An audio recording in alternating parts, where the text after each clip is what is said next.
Psychological empowerment, how I understand it, is taking empowerment and thinking of it from an individual level of analysis. And researchers that study it kind of think of it in three different levels, but I almost think of it as two different parts. So I'll tell you about both of them. One of them can be more personality. So maybe you have a more internal locus of control that definitely plays into it. So an internal locus of control being like, I feel like I can make my own decisions, right? Versus an external locus of control that somebody else, the world, is making decisions for me. And then maybe a cognitive, or how we think and perceive, of efficacy. So do I feel like I have the ability? Can I get from A to B on my own? And then finally, kind of a motivation. So how motivated are we to do all those things? I almost think about psychological empowerment more as a two-part thing. One of them being the internal processes that we have, so what I just said, but the other part being equally important, which is the outcomes. So trying to link, I think psychological empowerment maybe is moving us closer or more in kind of collaboration between my internal world of feeling empowered and what is out there. What am I being met with in the external world?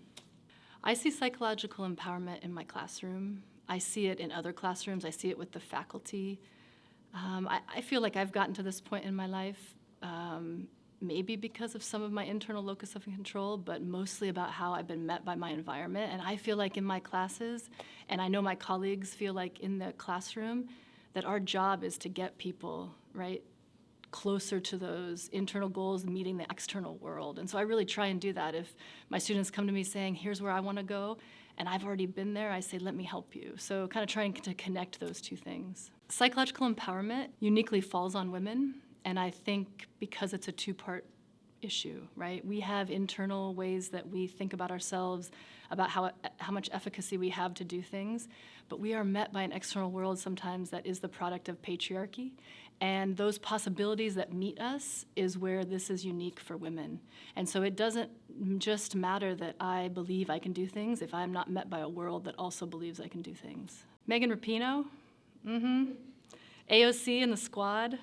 You know, I know that other people are talking about political empowerment or social empowerment. How about the squad? AOC has an internal locus of control, and she is met by now an opportunity to express that. And I think Megan Rapinoe did the same thing with kind of a internally has worked out this is what she's doing and is met with an opportunity from the external world. So I think those are two like recent examples and ongoing examples of psychological empowerment at work. Psychological empowerment is important to the overall empowerment of women, but I do not think uniquely, and I actually think of all the other empowerments that we're talking about, it might be at the bottom of the list, and let me tell you why, is women have it. Women have been sitting with the dying throughout history. They've been giving birth. They've been holding families together and creating stability. It's not the internal part or the process individual part of psychological empowerment that is the issue, but it's that what we're met with in the external world. So through more social empowerment, educational empowerment, political empowerment, I think psychological empowerment falls into place.